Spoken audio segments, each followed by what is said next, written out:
Cantares capítulo 1, hoy el versículo 7. Cantares 1, 7.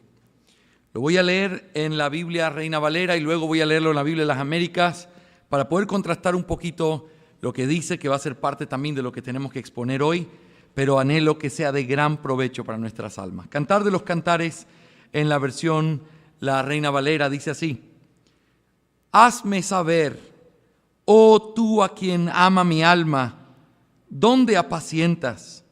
¿Dónde cesteas al mediodía? Pues, ¿por qué había de estar yo como errante junto a los rebaños de tus compañeros? La Biblia de las Américas dice así: dime, amado de mi alma, ¿dónde apacientas tu rebaño? ¿Dónde lo haces descansar al mediodía? ¿Por qué he de ser yo como una que se cubre con velo junto a los rebaños de tus compañeros? Ustedes, si pusieron atención en alguno de los detalles, hay algunas diferencias entre cómo se lee en un lado y cómo se lee en el otro lado, debido a pequeñas palabras y detalles que vamos a ver a lo largo de este sermón. Pero sin duda hay un maravilloso texto delante de nosotros en esta mañana, en el que yo espero que nuestras almas sean cobijadas y podamos volver a ver a nuestro Cristo. En nuestro pasaje, nosotros ya estamos familiarizados con esta esposa, con esta mujer que ama profundamente a su esposo. Lo ama con un deseo real de querer saber dónde está, de besar sus labios, de poder solamente tenerlo cerca para poder oler su dulce fragancia. Ella quiere todo con él, ella quiere la intimidad más profunda con él. Y en uno de los textos que veíamos en las semanas anteriores, ella clama y dice: ¿dónde estás? Y de pronto él concede esa petición de atraerla a él y la llama y la lleva dentro de esos cuartos secretos de intimidad para poder llegar a su corazón. Y nosotros hemos contemplado todo eso. La semana pasada vimos esa queja quizá de parte de estas doncellas de Israel diciendo que es una morena, que cómo piensa que ese rey la puede amar así, pero ella responde que es consciente de lo que hay, pero que es consciente también del amor que él le ha dado. Vamos a esperar que se apague. ¿Está aquí? Tome, Juanpita.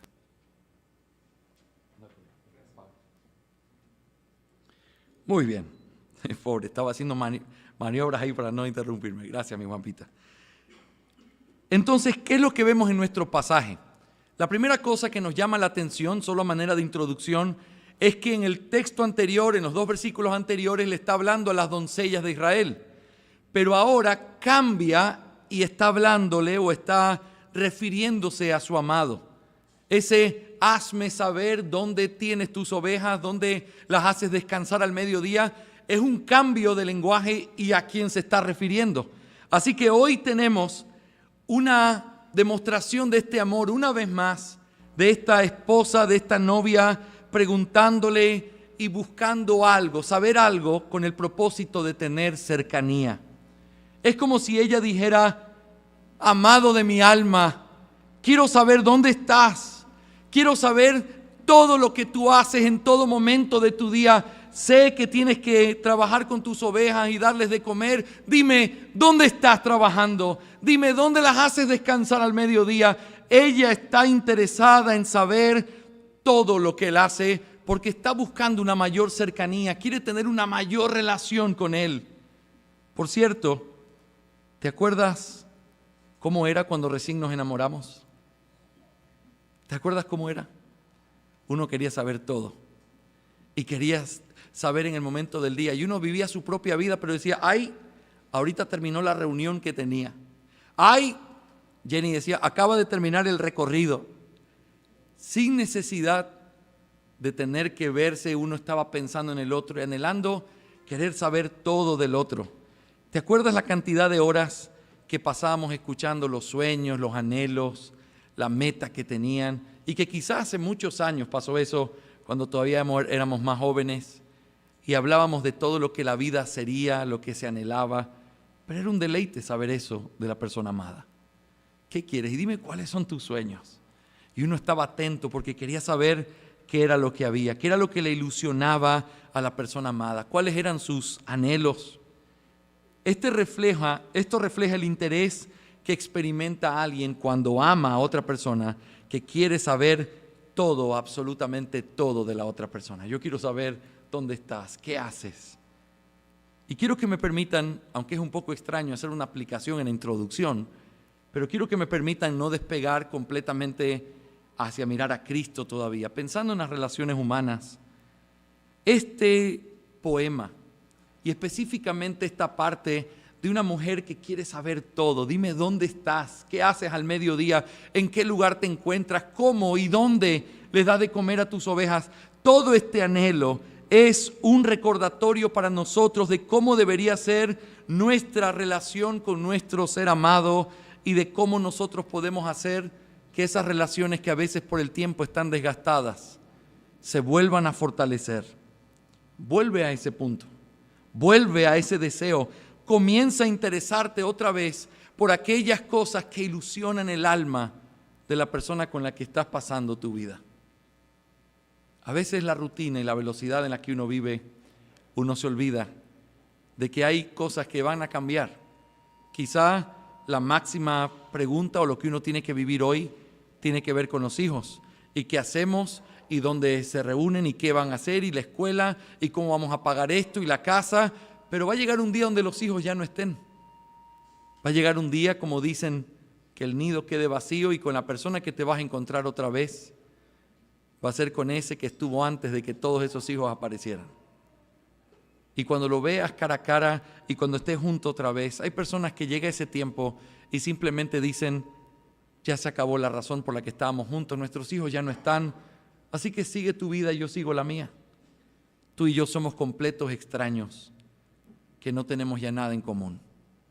Hermanos, esa no es la voluntad de Dios para ninguna de nuestras relaciones. Dios quiere que nosotros vivamos al máximo nuestra vida matrimonial y parte de eso es volver a recordar en este deseo de esta mujer locamente enamorada. Por supuesto, es una alegoría de un amor perfecto, pero hay un reflejo real en las relaciones humanas. Vuelve a encontrar a esa persona amada detrás de todas las locuras del día a día. Vuelve a mirarlo a los ojos y vuelve a preguntarle qué son esas cosas que ilusionan su alma. Que Dios nos ayude a vivir así. Sin embargo, en esta mañana, como ustedes saben, este poema, aunque habla de un amor humano, aunque refleja y nos da una pintura maravillosa de ese amor humano, realmente está hablando del amor de Cristo por su iglesia, de Dios por su pueblo. Y aquí nosotros lo vamos a ver más adelante, pero encontramos otra vez uno de los argumentos de por qué tanto énfasis, y he dicho desde el principio, no se trata de una tipología donde hay una historia real de amor y donde esa historia real imperfecta proyecta algo que es mayor. No, esto es algo que es todavía mayor que eso. Salomón no fue el amante perfecto. Si hay alguien de quien nos entristecemos por ver sus malas relaciones, sus 700 concubinas y sus 300 esposas, es de él.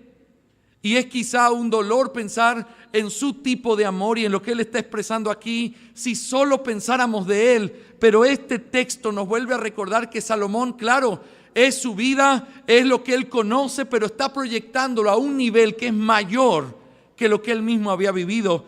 Y eso lo vemos por el hecho de que Salomón no era un pastor de ovejas. Y el novio que se describe en este texto es un pastor de ovejas. Y esa novia quiere saber, y esa esposa quiere saber dónde está y qué hace y cómo lleva a cabo su trabajo. Y por eso recordamos, Salomón está hablando, a veces hay tintes de su propia vida y de su rasgo, pero él está hablando de alguien que es el verdadero amante, de quien su esposa puede tener todo ese amor, porque es un amor perfecto. Así que en esta mañana volvemos a pensar en Cristo y en la iglesia. Y yo quiero que consideres conmigo el bosquejo que voy a utilizar esta mañana. La esposa se dirige a su amado y hace tres cosas importantes. En primer lugar, vamos a ver la descripción que la esposa hace de su amado. En este texto encontramos una forma en la que ella se refiere a su amado. Aquel que ama mi alma.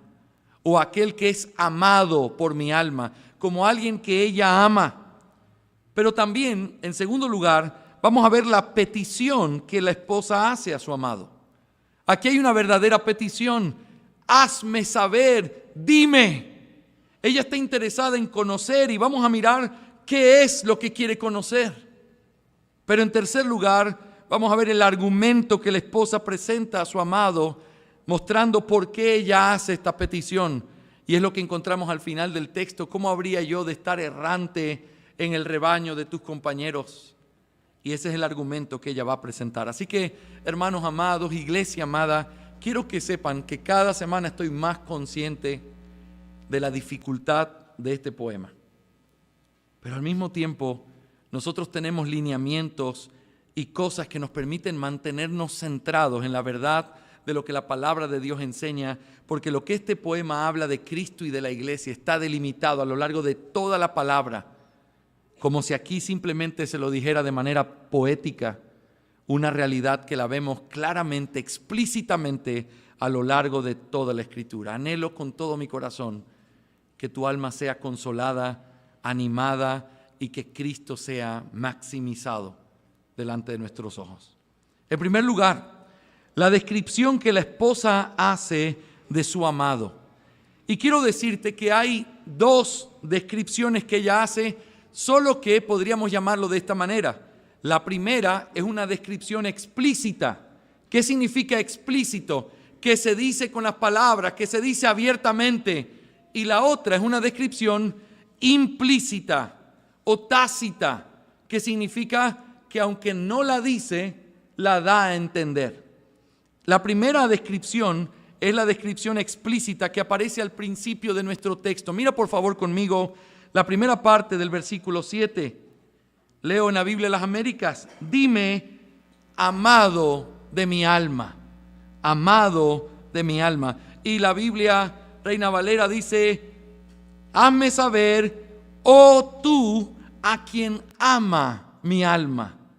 Las dos expresiones están simplemente tratando de traducir la expresión hebrea en la que aquí esta mujer está describiendo que ese hombre, ese a quien le está haciendo la pregunta y de quien quiere saber lo que va a preguntar a continuación, es alguien a quien ella ama con su alma. Y quiero que me permitas decirte tres cosas importantes pensando en Cristo y la iglesia. En primer lugar, amar al Señor es una evidencia real en una verdadera conversión. Quiero que escuches esto con mucha atención. Y quizás alguno de ustedes podría estar preguntando: Pastor Jorge, yo tengo una pregunta en esta mañana. ¿Cómo puedo saber si soy salvo? ¿Qué es lo que hace la diferencia entre un creyente y un inconverso? Escúchame bien, y Dios quiera que muchos se hagan esta pregunta si la tienen en su mente.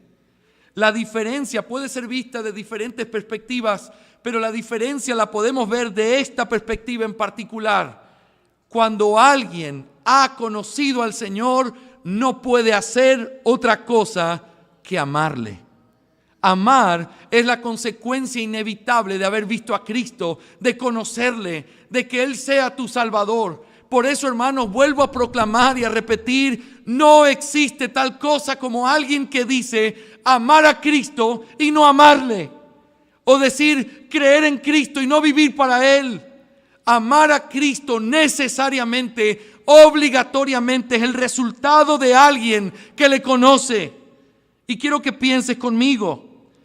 Amarle significa que Cristo se vuelve el amor de nuestras almas, lo que más amamos, en donde nuestras almas encuentran reposo. La verdadera conversión tiene que ver con un cambio en nuestros afectos y en aquello a lo que nosotros le entregamos nuestra lealtad. Quien ama a Cristo es porque le ha conocido, y si le conoces, Él tiene tu lealtad, porque eso es lo que hacemos con lo que amamos. Muchos hombres aman su dinero, muchos hombres aman su orgullo, muchos hombres aman su profesión y lo que creen que son, y por eso lo defienden a cabalidad, lo aclaran todo el tiempo, dejan que sea claro delante de las personas: esto es lo que yo amo y esto tiene mi lealtad. Así también es aquel que ama a Cristo. no es un asunto relacionado con palabras superficiales o externas. Es algo que pasa en tu alma. Es algo que simplemente no puedes echar para atrás. Es una realidad que no puede dejar de ser una realidad. Lo amamos y tenemos que recordar lo que dice la palabra de Dios. Tengo muchos textos esta mañana y solo quiero que escuches con atención para poder fluir en esta mañana. Pero si estás tomando nota, 1 de Juan 4:10 dice: en esto consiste el amor, no en que nosotros hayamos amado a Dios, díganme ustedes, sino en qué, en que Él nos amó a nosotros primero. Y este texto añade: y envió a su Hijo como propiciación por nuestros pecados. ¿Sabes? Es un resultado inevitable de conocerle, el amarle, pero la razón por la cual le puedes amar es porque Él nos amó primero. Lo mismo dice 1 de Juan 4:19, nosotros le amamos a Él porque Él nos amó primero. Por lo tanto, el amar es un resultado inevitable. Esta mujer representa a la iglesia. Esta mujer representa a todos aquellos que han nacido de nuevo, los cuales mirando a Cristo podemos decir: aquel que mi alma ama, aquel que es el amado de mi alma. Hay una diferencia muy grande y esta mañana lo repetía hablando con nuestros hermanos de Sublime Gracia. Les repetía, hay una diferencia tan grande entre querer a Dios y sentirte contento con lo que Él te ha dado y amarlo. Hay una diferencia completamente inmensa. Si tú amas a alguien por lo que te da y simplemente eso es el fruto de tu relación, a ti no te importa ese alguien, te importa lo que te da. Y muchas personas hablan de Dios de esa manera. No, Dios es maravilloso, me ha dado la vida eterna. Dios es maravilloso, mira todo lo que me ha dado, la provisión que tengo, el cuidado que tiene. Y aunque todo eso es algo que, por supuesto, dice que Dios es maravilloso y que por eso debemos adorarle, esa no es la razón principal en el alma de aquel que lo ama. Porque aun si Él dejara de bendecirnos, aun si tuviéramos que pasar persecución, aun si tuviéramos que ver a nuestra gente amada en una prisión o nosotros por causa de la fe, aún a pesar de eso, Él sigue siendo completamente deseable y el amado de nuestras almas. Porque no es lo que Él nos pudiera dar para poder comprar nuestra lealtad. Nosotros simplemente le amamos porque Él nos ha dado su misericordia. Y el salmista repite constantemente: mejor que la vida es tu misericordia. El evangelio no es el cielo. El evangelio no es los beneficios que Dios te da. El evangelio es que Cristo se entregó a sí mismo. Es que ahora tenemos a Cristo. Es que su palabra es real y Él no nos abandona, no nos deja. Él sigue siendo fiel. Él permanece con nosotros porque ese es el evangelio. Y cuando uno no puede entenderlo de otra manera, tienes que entenderlo así. ¿Por qué Pablo y el que estaba con él en prisión en Filipos podían cantar estando encadenados, estando en miseria? Y cantaban y se escuchaba que cantaban un himno. ¿Por qué? Porque el evangelio sigue siendo verdad. Porque no es la prosperidad, la paz o la falta de persecución. Es porque Cristo estaba ahí con ellos. Y eso no va a cambiar. Ninguna circunstancia lo va a cambiar. Por eso nuestra alma puede permanecer amándolo siempre hasta el final. Porque Él sigue siendo fiel. Y porque el evangelio sigue siendo verdad. Aun cuando no recibiéramos ninguna bendición externa. El amado pastor René, cuando yo estaba con él en Patricia Pilar y él dirigía los cultos, siempre decía: si Dios hoy decidiera detener sus bendiciones, Él seguiría siendo digno de toda nuestra alabanza. Pero Dios no las ha detenido. Así que lo único que somos es más deudores y más deudores. Y la deuda se sigue haciendo más grande. De manera que solo con nuestra vida, con estos poquitos que tenemos, entregado en sus manos, es una manera de poder agradecer lo que Él ha hecho. Nosotros le amamos porque Él nos amó primero. Y amarle es la evidencia de aquellos que han nacido de nuevo. Pero en segundo lugar, amar al Señor es también, claramente el texto dice en la palabra de Dios, obedecer sus mandamientos. Hay por lo menos, y aquí en mis notas tengo 4 versículos bíblicos que repiten esa misma frase. Juan capítulo 14, versículo 15. Si me amáis, guardad mis mandamientos. Juan 14, 21. El que tiene mis mandamientos y los guarda, ese es el que me ama. Y el que me ama será amado por mi Padre. Y yo lo amaré y me manifestaré a él. Primera de Juan 5, 3. Porque este es el amor de Dios, que guardemos sus mandamientos, y sus mandamientos no son gravosos. Segunda de Juan, versículo 6. Y este es el amor, que andemos conforme a sus mandamientos. Quiero que me escuches con mucho cuidado. Nosotros a veces vivimos de una manera un poco necia, como antes yo vivía con mi madre, que por cierto ayer tuve el gozo de saludarla otra vez. Pero cuando yo era niño y hacía algo malo, yo iba llorando y le decía: mamita, yo te amo. Yo te amo, mamita. Y ella, que alguien podría pensar, qué insensible, me miraba y me decía: entonces obedéceme. Si me amas, deja de decirlo, obedéceme. Y esa es una realidad en nuestra vida con el Señor también. Hay personas que les encanta buscar este experimento de lo que es que pastor, cuando yo estoy en la iglesia, cuando yo estoy en estos retiros, cuando yo escucho cierto tipo de música, es que yo siento un amor por Dios. Es que yo siento en mi corazón un deseo de vivir para Él. Sí, yo también, pero ¿sabes una cosa? Eso es algo en lo que no podemos fiarnos, porque las emociones son increíbles. Yo puedo, y siempre te lo digo, ir en mi carro escuchando una canción que me habla del amor de Dios y llorar escuchando eso, y en la siguiente canción está hablando de los que sufren bullying en el colegio y me pongo a llorar también. Pero pastor, ¿cómo es eso? Bueno, es que así son las emociones. Y las emociones suben y bajan, y a veces pareciera que es como una adicción, que necesito algo para sentir algo. Y Cristo nos enseña: si me amas, guarda mis mandamientos. No hay otra forma, no hay un resumen, no hay otra manera de vivirlo. Si hay algo más importante que Él, si hay algo a quien tú le des tu lealtad más que a Él, no digas que lo amas, porque amarlo implica hacerlo de la manera más práctica. No me digas que me amas, obedéceme. Y eso es lo que el Señor dice en su palabra constantemente. Intencionalmente he leído estos textos porque no es una vez, es la repetición de nuestra vida. Si sabes lo que Dios quiere y lo amas, hazlo. Y no sé qué significa eso en tu vida, yo sé qué significa en la mía. Sé lo que significa, sé lo que Dios quiere. Sí, a veces eso significa arrepentirme, pedir perdón, tener que reconciliarme, tener que arreglar cosas, tener que pagar mis deudas. Lo que esto fuera en mi vida, mi pregunta para ti es en esta mañana: ¿qué significa esto en la tuya? Quizás esto significa dejar una relación ilícita. Quizás esto significa dejar de jugar con la pornografía. Quizás esto significa dejar de vivir una vida doble. Quizá esto significa dejar de autojustificarte y pensar que eres mejor que el resto. Donde Dios te habla y lo que Dios te dice, eso es la forma de mostrar nuestro amor por Él. No pidas que te hable más si ya sabes lo que te dijo.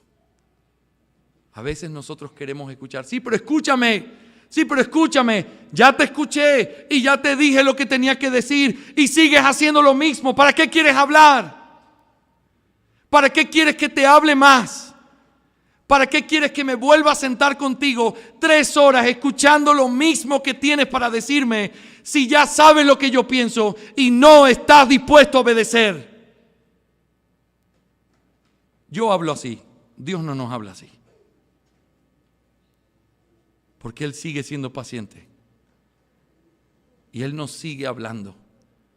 Y cada vez que nos volvemos a reunir nos vuelve a llamar. Y cada vez que estás aquí y escuchas de algo, quizás en la lectura bíblica, o algo que dijo nuestro pastor mientras oraba, o alguna canción en la que te recuerda lo que Cristo te manda, no endurezcas tu corazón, porque la característica de alguien que le ama es que obedece sus mandamientos. Eso significa decirle con esa devoción: oh, amado de mi alma. En tercer lugar, amar al Señor es una evidencia de una verdadera conversión. Amar al Señor es obedecer sus mandamientos, pero amar al Señor es también hacerlo con todo el corazón. Yo quiero que notes que la expresión que utiliza nuestro texto es el amado de mi alma. Un comentarista bíblico dice: amar con el alma da a entender tanto la sinceridad como la fuerza del amor de esta mujer. Cuando tú llamas a alguien el amado de mi alma, estás hablando no solamente que en tu alma lo amas, lo cual muestra sinceridad, sino también la fuerza con la cual tú has decidido amarle. El amor a Cristo no debe ser un asunto superficial, no debe ser algo pequeño, no debe ser algo que repetimos con nuestros labios de una manera externa. El amor a Cristo debe ser algo que se muestra con sinceridad, pero también con esa fuerza de nuestro amor. Les dije que habían dos descripciones. La primera es una descripción explícita, pero ahora hablemos de la implícita brevemente. ¿Qué significa esto implícito? Bueno, ella está diciendo que Él es el amado de su alma, pero también lo está llamando pastor. ¿Y por qué sabemos eso? Hay algunos detalles en el texto que nos muestran esa realidad.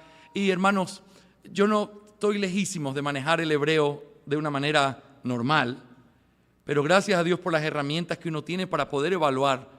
Y es asombroso mirar el texto. Y quiero darte solamente aquí un paréntesis práctico.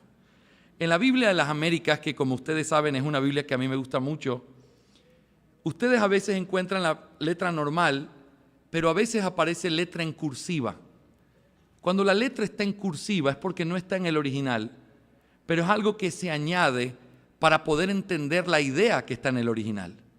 Si ustedes pudieran ver una copia de la Biblia de las Américas, dice: dime, amado de mi alma, ¿dónde apacientas? Y luego aparece la expresión tu rebaño en cursiva.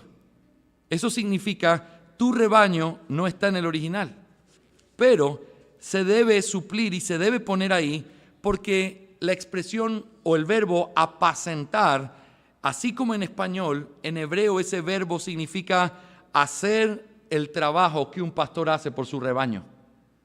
Apacentar. ¿Dónde apacientas? Evidentemente tenía ovejas, por eso puede apacentar y por eso se añade rebaño. Pero luego añade en la segunda pregunta: ¿y dónde haces descansar?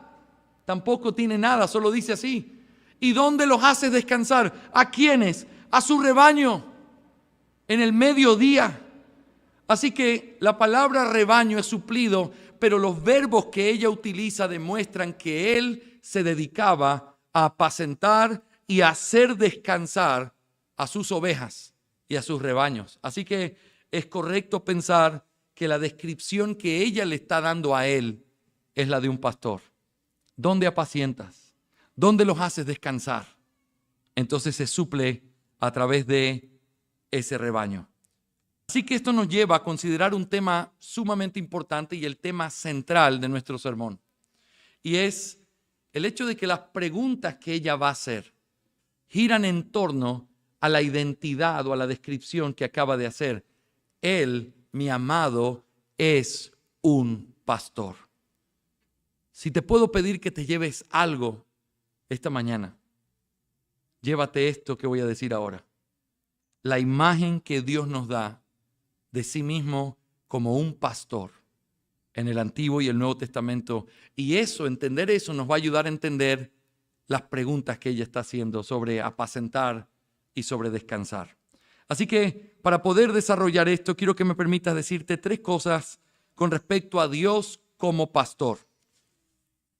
En primer lugar, la figura de pastor para referirse a Dios es una figura recurrente tanto en el Antiguo como en el Nuevo Testamento. Pero quiero que pienses, aparte de Juan 3:16 y de las bienaventuranzas, ¿cuál es el siguiente pasaje más conocido que todo el mundo lo conoce de la Biblia sin que nunca hayan pisado una iglesia? Aparte el Padre Nuestro también. El Salmo 23. Recuerdo con mucha alegría tener en la casa, en nuestras puertas mi mamá decoraba la casa con una especie como de cositos que tenían pinturas y versículos. Y había en uno de ellos el Salmo 23, estaba en la puerta de la cocina o del comedor y siempre lo veíamos y uno se aprende a identificar con eso. Los inconversos saben, pero piensa en esto, la figura que utiliza ese Salmo es pintando a Dios como un ¿qué? Como un pastor. Jehová o el Señor es mi pastor. Pero luego la buena noticia de que Él sea mi pastor es que nada me faltará. Que junto a delicados pastos me pastorea. Que me lleva a esas fuentes de agua. Que aunque ande en valle de sombra de muerte, no tengo que temer porque Él va conmigo. ¿Sabes por qué? Porque Él es el pastor. Pero no es el único pasaje. Está repleto el Antiguo Testamento. Mira conmigo rápidamente unos pocos textos. El Salmo 78, 52. Salmo 78, 52. Lo voy a leer. Dice, hizo salir a su pueblo como ovejas y los llevó por el desierto como un rebaño. Piensa en eso. ¿Qué evoca lo que está diciendo este Salmo? Oye, el desierto es un lugar difícil. El desierto es un lugar donde nadie pensaría llevar, pero escucha, eran su rebaño y ellos iban siendo guiados por su pastor. Te pregunto algo, en la evaluación después de todos esos años en el desierto, cuando Moisés lo cuestiona, ¿alguna vez le faltó algo? No, Moisés. ¿Tuvieron agua para beber? Sí. ¿Tuvieron comida? Sí. El Señor estuvo con ustedes. No importa el valle de sombra de muerte donde vayan, Él es su pastor, el que cuida de sus necesidades. En el Salmo 81 también se habla de Cristo, del Señor, de Dios, como el pastor de Israel. Y así empieza el texto. Oh pastor de Israel, escucha, tú que pastoreas como a oveja a José, que estás entre querubines, resplandece. El pueblo miraba a Dios como aquel que pastorea. Pero quiero que veas un texto más. Isaías 40:11. Isaías 40:11, este es un texto precioso y si puedes memorizarlo, sería precioso que lo tuvieras en tu mente.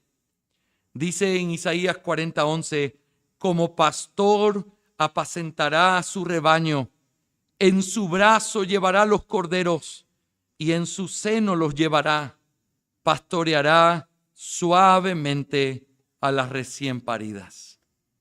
Qué preciosa imagen, ¿o no? ¿Te imaginas este hombre que ama a estas ovejas?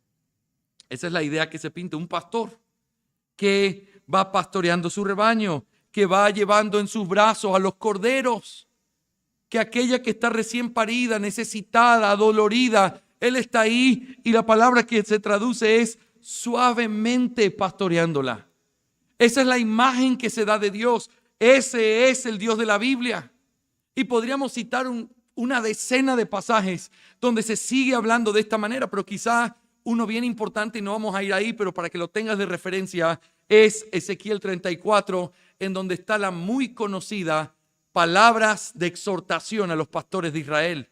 Ustedes que se pastorean a ustedes mismos, ustedes que han dejado estropear a mi pueblo, ustedes que han permitido que se extravíen, yo soy el buen pastor y yo los voy a tomar en mis brazos y los voy a llevar por el desierto. Esa expresión de pastorado es la que encontramos en Dios.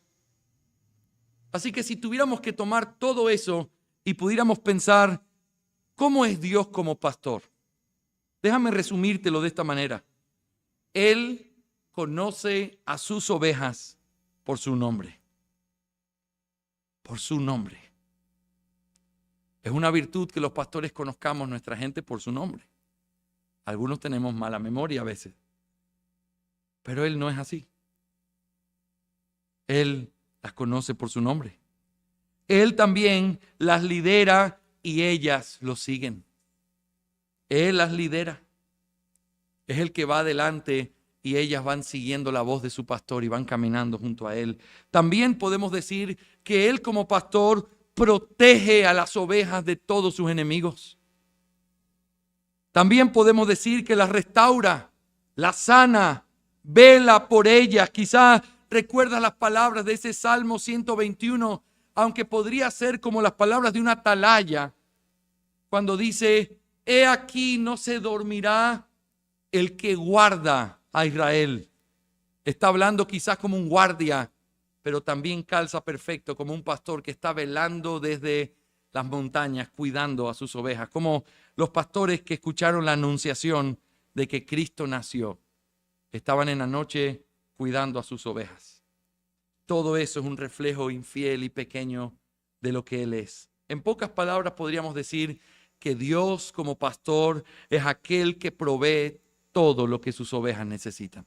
Eso me lleva, en segundo lugar, a que no solamente encontramos el hecho de que Dios es representado como un pastor, sino que Cristo es visto como el pastor. Y quiero decirte que el Nuevo Testamento nos recuerda constantemente esto. De hecho, Cristo mismo dijo, yo soy el buen pastor. Yo soy el buen pastor. Juan capítulo 10. Pero hay descripciones maravillosas que nos hablan de Cristo en el Nuevo Testamento como el buen pastor. Si estás tomando nota, yo quiero que escribas esto porque voy a leerlo un poco rápido, pero escucha esto. Juan 10, 11 se dice que Cristo es el buen pastor. El buen pastor.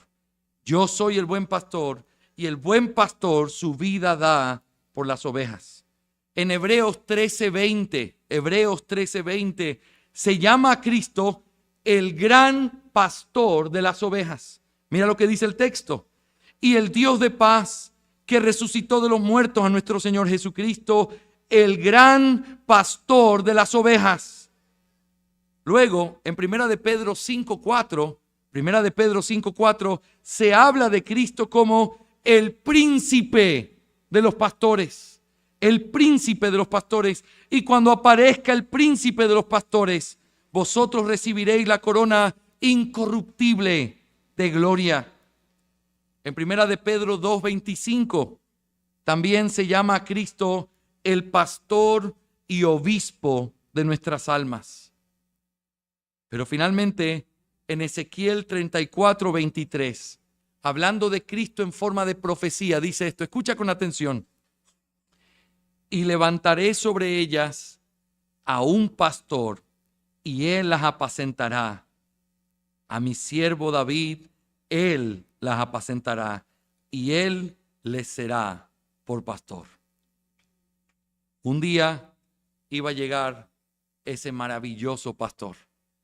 Ellos habían escuchado de Dios de una manera poderosa, habían sentido su cuidado, su amor en el desierto, pero iba a llegar un día en el que esa voz, que quizás era no tan escuchable o daba terror de escucharla, de pronto iba a ser la voz de un hombre, un verdadero pastor, llamando a sus ovejas. Cristo Jesús es el pastor de las ovejas. Finalmente, Dios como pastor, también podemos decir, la Biblia nos enseña que tiene un rebaño. Este rebaño es algo que nos muestra cosas muy importantes. Por ejemplo, tiene un solo rebaño. El Antiguo y el Nuevo Testamento, al usar la misma figura, nos muestran que Dios siempre trata con su pueblo como un pastor con sus ovejas. Y esas ovejas un día se descarriaron, pero Él envió a aquel que es el Cordero, que no abrió sus labios, sino que enmudeció y murió para que todos pudieran ser atraídos a Él.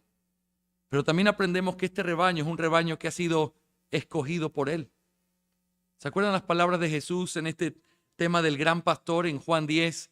Cuando Él dice, mis ovejas oyen mi voz y me siguen y yo les doy vida eterna.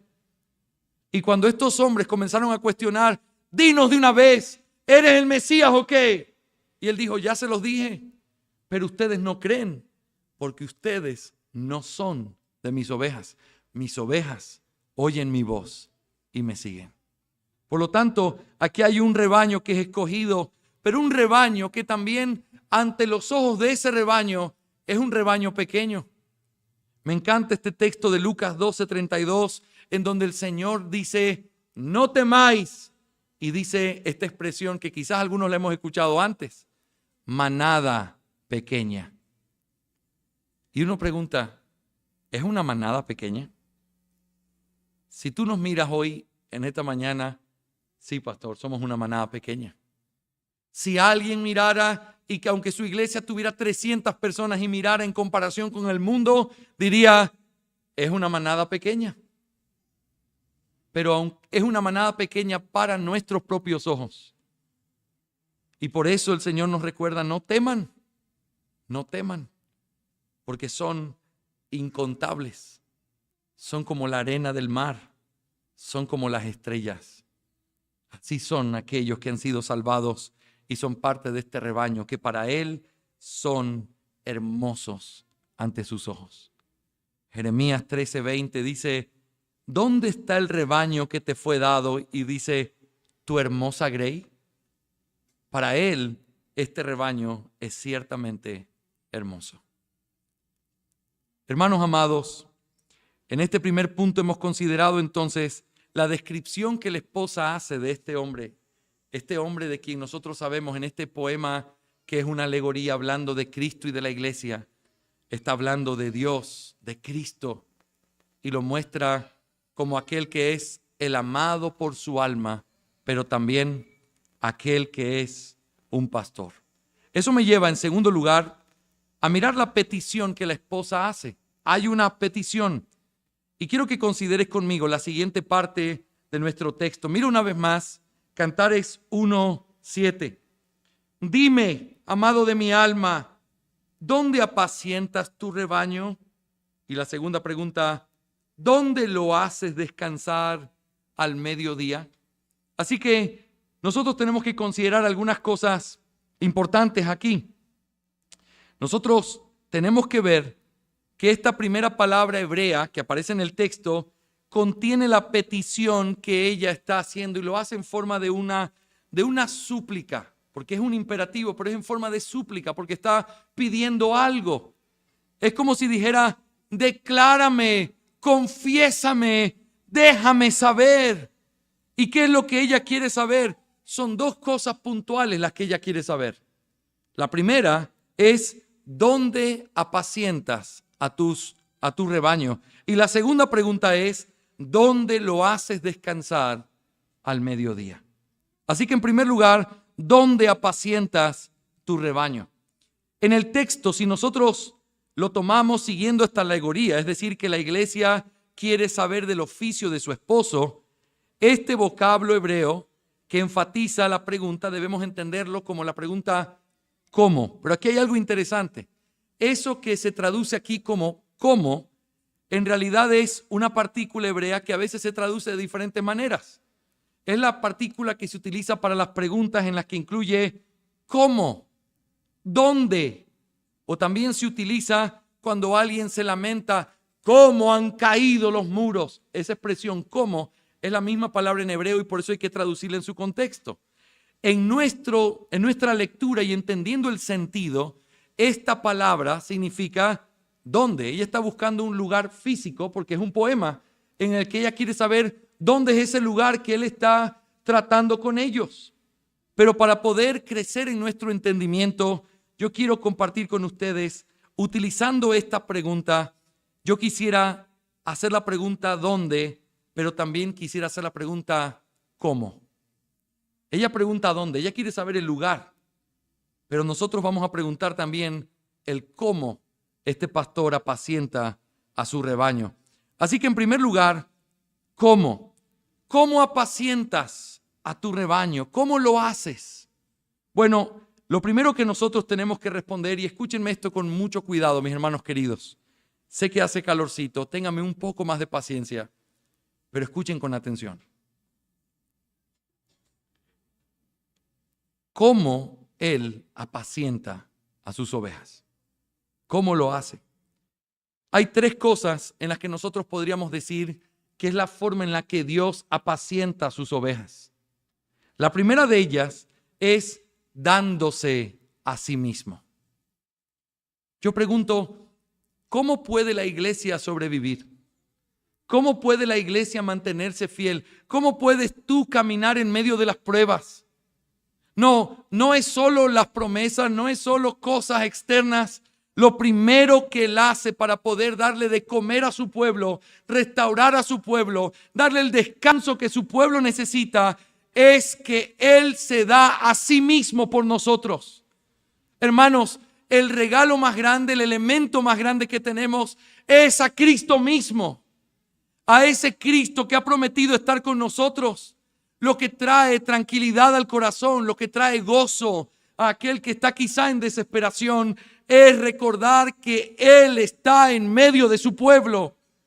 Hermanos, recuerdo hace algunos meses haber predicado para ustedes y para mí ese pasaje: en el mundo tendréis aflicción, pero confiad, yo he vencido al mundo. Y ese recordatorio es la mayor esperanza que tenemos. Y cuando predicaba sobre ese texto, yo les recordaba que la palabra confiad es una palabra que significa tengan confianza, afírmense. Y no es la palabra de alguien que te habla de lejos. No es la palabra de alguien que desde un teléfono te dice tranquilo, no pasa nada. Claro que eso reconforta también. Pero esta palabra debería ser entendida como ese capitán que está en medio de un barco que se está hundiendo, golpeado por las olas, y que sabe que la única manera de sobrevivir es cruzando a través de esas olas. Y él grita: confíen. Él estando en medio, Él no está hablando desde arriba, Él está con su pueblo. Y esa promesa bendita es la que nos permite recordar que eso es lo que necesitamos. ¿Qué necesitas? Necesitas a Cristo. Cristo es ese alimento para tu alma. Hermanos, ¿acaso eso no es lo que dice la palabra? ¿Quién es el pan de vida? ¿Quién es el agua de vida? ¿Y qué es lo que dice después de esas frases? Y el que come de mí no tendrá hambre jamás. Esto es verdadero pan. Porque los que comen del pan que cayó del cielo, aunque era una maravillosa sombra de Cristo, volvían a tener hambre. Pero aquellos que comemos de Cristo, comemos de ese árbol de la vida. Él es todo lo que su pueblo necesita. Lo que tú necesitas es vivir más cerca de Él, amarlo más a Él, conocerlo más a Él. Porque esa es la primera forma en la que Él apacienta su rebaño. Oh, amado de mi alma, dime cómo lo haces. A través de darme a mí mismo, a mi pueblo. Pero en segundo lugar, también a través de su palabra. ¿Cómo tú recibes el consuelo de esos verdes pastos? ¿Cómo tú recibes la sombra que se requiere o el agua que requieres? Es a través de la palabra.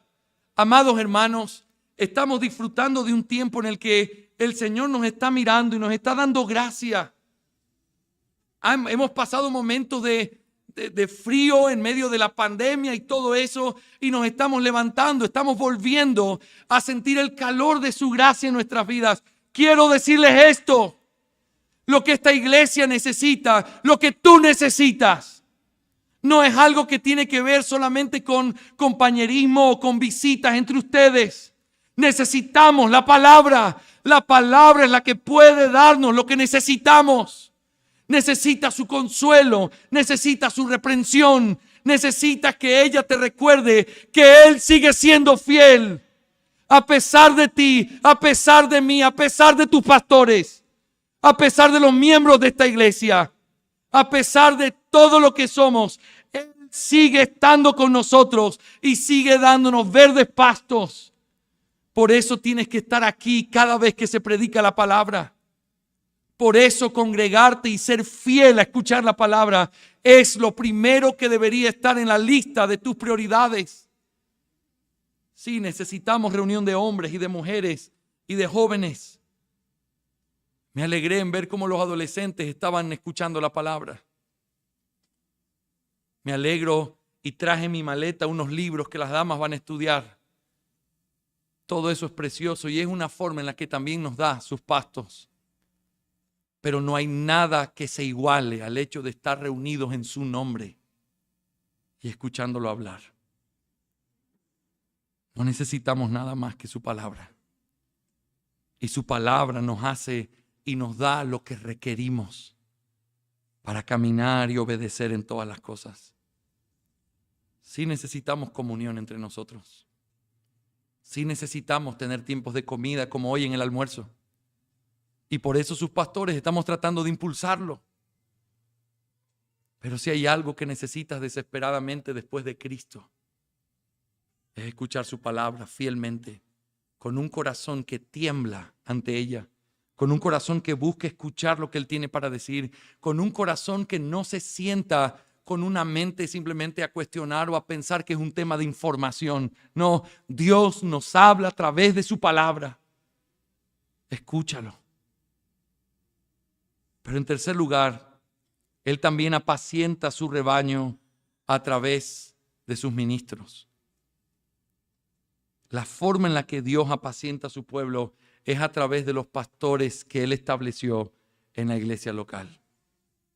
Hermanos, su palabra es suficiente, Él es suficiente, pero los pastores debemos ser una forma en la que ustedes puedan sentir de cerca ese abrazo, esa caricia, esas palabras de ánimo, una predicación fiel de su palabra, porque esa es la forma en la que Dios apacienta a su pueblo. Los pastores tenemos autoridad, pero estamos completamente bajo la autoridad de Cristo. Los pastores tenemos autoridad para gobernar, pero gobernar como Él quiere que se haga y que llevemos a este pueblo de la manera en la que Dios quiere. Por eso ustedes deben orar por sus pastores y tenemos que aprender a disfrutar de esa realidad en la que tenemos. Ustedes tienen 2 hombres imperfectos, pero tienen 2.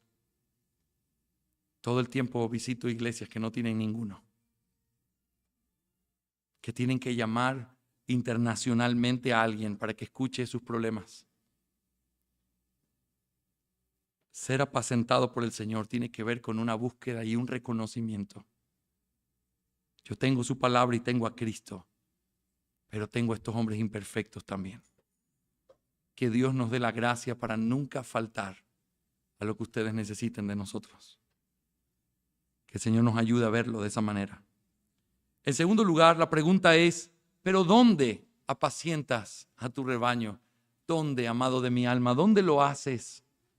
Y la respuesta la pudiéramos encontrar en Cantares 6:2, que dice esto: mi amado ha descendido a su huerto, a las eras de bálsamo, a apacentar su rebaño en los huertos y recoger lirios.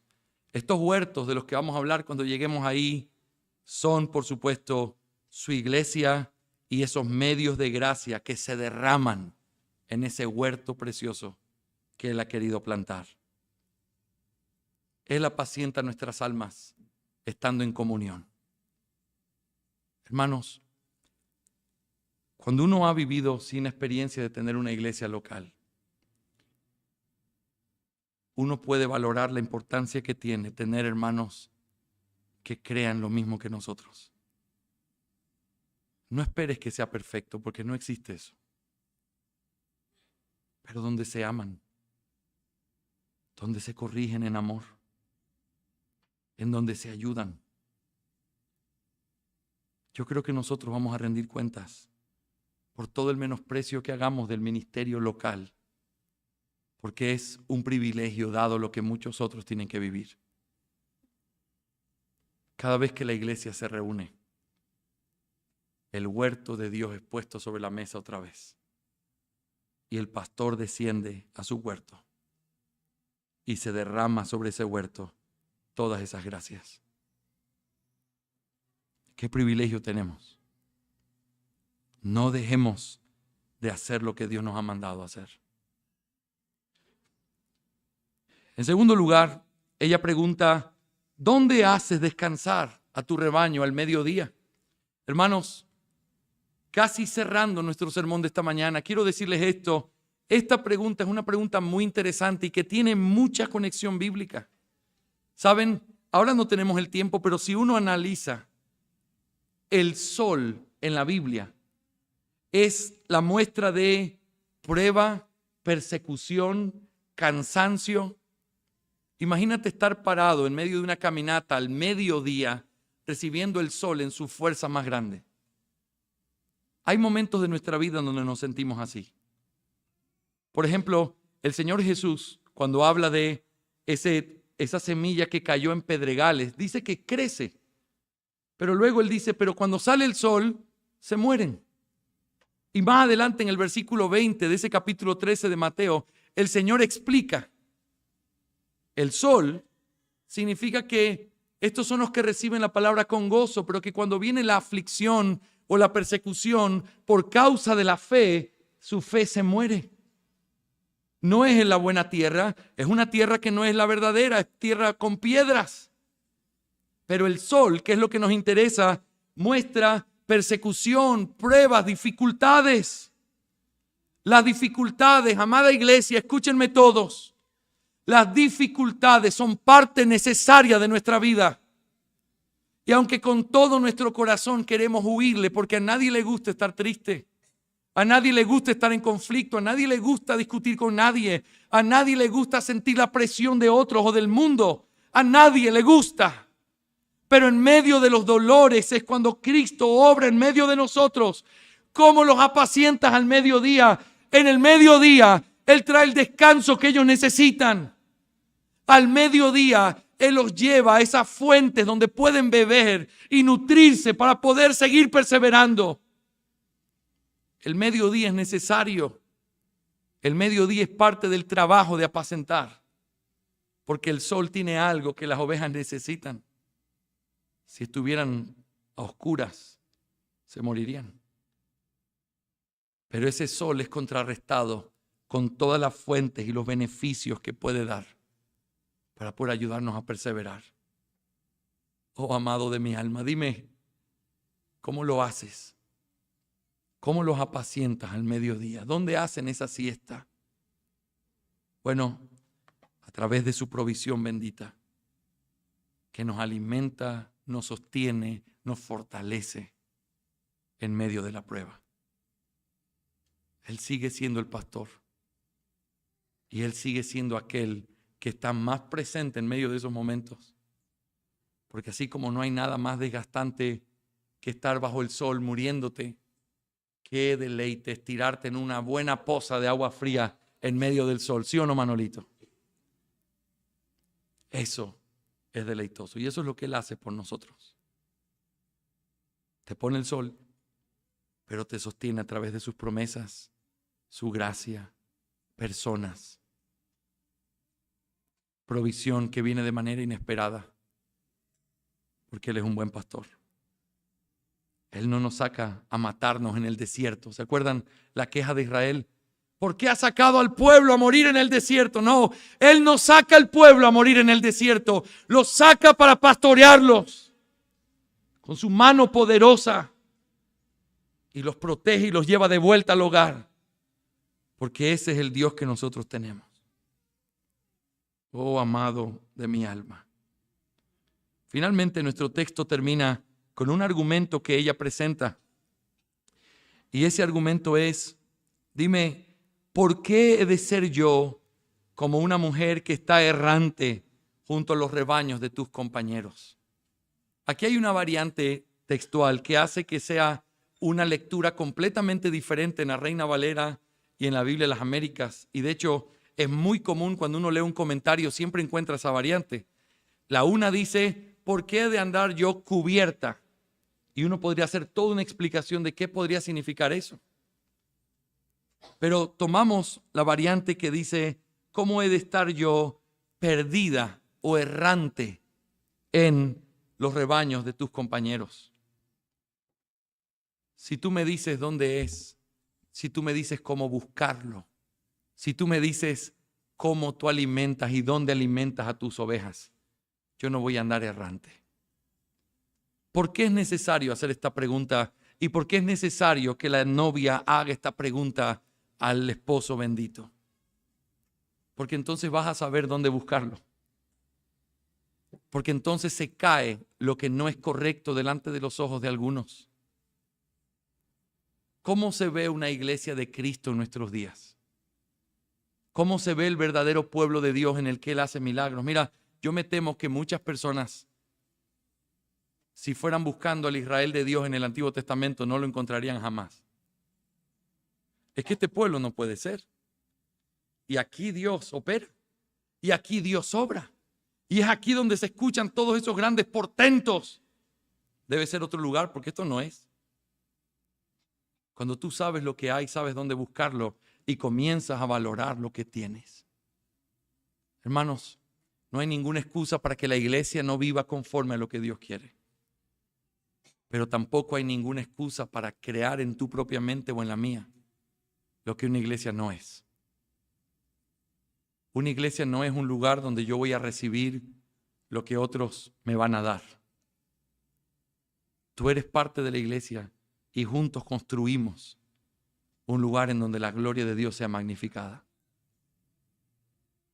Hay de sobra muchísimas iglesias en donde hombres continuamente tienen dolores y quejas de lo que no tienen y no recibieron. Hace muchísimos años prediqué una serie que se llamaba El verdadero ministerio de la iglesia. Y hablábamos de cómo había esa expectativa errónea de vamos a ver qué es lo que ellos pueden hacer por mí. Eso no es un concepto ni bíblico, ni lo que debería estar en nuestra mente. Por eso debes saber dónde buscar. Busca donde Él apacienta, no es donde hay gente perfecta. Débiles como nosotros, pero que aprendemos a amarnos y aprendemos a disfrutar de su gracia y aprendemos a tenernos paciencia. Ese es el rebaño de Dios. Y que esta iglesia, que es lo que Él nos dio, refleje su gloria de la manera más perfecta que nosotros podamos, a pesar de toda nuestra imperfección. ¿Dónde pacientas y dónde los haces descansar? Porque ahí es donde yo quiero estar. Que este pastor de nuestras almas, que este amor de nuestros amores, sea la razón primera y final de todo lo que nosotros hacemos. Y conocer más sobre Él y conocer cómo lo hace, te lleva a amarlo más.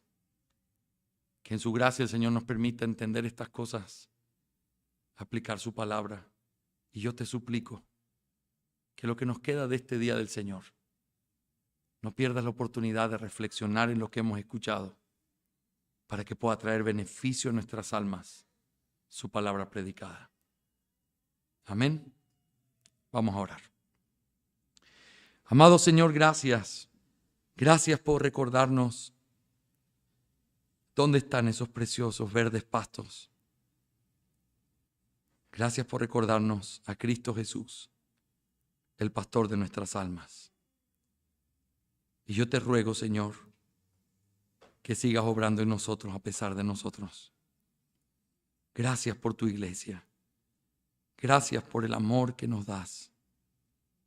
Gracias porque tu misericordia se extiende a pesar de lo que somos. Aliméntanos, Señor. Mira esos medios días en los que vivimos y refresca nuestras almas con tu gracia. Gracias por todos aquellos que han tenido la oportunidad de escuchar esta mañana.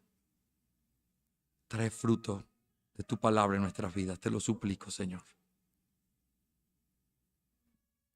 Y te ruego por aquellos que no te conocen. Sigue trabajando en sus almas y abriendo sus ojos. Y que puedan venir en verdadero arrepentimiento hoy para la gloria de tu nombre. Te alabo, Señor. En el nombre de Cristo Jesús. Amén y amén.